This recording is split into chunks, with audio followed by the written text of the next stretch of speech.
நேற்று பாலிடாக்ஸ்ல ஒரு விவாதம் நடந்தது.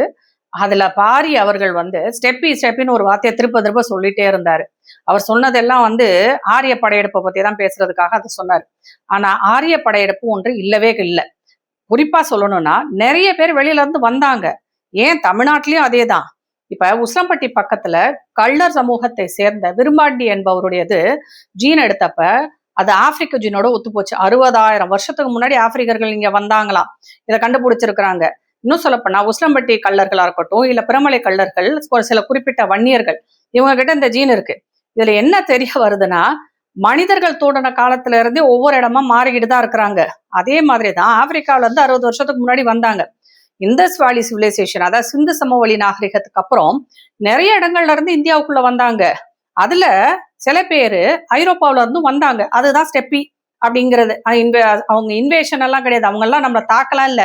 அவங்க பாட்டுக்கு மூவ் ஆகி ஆப்பிரிக்கா போனாங்க, ஆஸ்திரேலியா போனாங்க, ஏசியா வந்தாங்க, அதுக்கப்புறம் இந்தியாவும் வர்றாங்க, அதுக்கப்புறம் இந்தியாவில இருந்து தமிழ்நாட்டுக்கும் வராங்க. இந்தியாவை பொறுத்த வரைக்கும் நிறைய இன மக்கள், இனக்குழுக்கள் வந்துகிட்டே தான் இருந்துச்சு.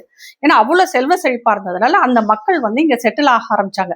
இந்தஸ் வேலி சிவிலைசேஷனும் ஹரப்பா இதெல்லாம் முடிவு பெற்ற காலத்துக்கு அப்புறம் இந்த மாதிரியான ஒவ்வொரு இடத்துக்கும் மாறுவது நடந்து கொண்டே இருந்தது.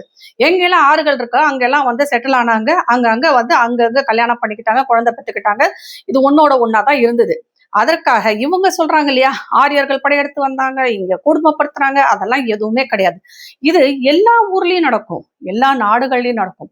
பூமி என்பது மனிதன் தோன்றினதுக்கு அப்புறம் ஒவ்வொரு இடமா அவன் எக்ஸ்ப்ளோர் பண்ணிக்கிட்டே தான் இருந்தாங்க. ஒவ்வொரு இடமா போய்கிட்டே தான் இருக்காங்க. அங்க ஒரு செட்டில் ஆவாங்க, அங்க ஒரு இனக்குழுவா பிரிவாங்க, அதற்கப்புறம் ஒன்னா அங்க வளருவாங்க. இப்படித்தான் இந்தியா உருவாச்சு.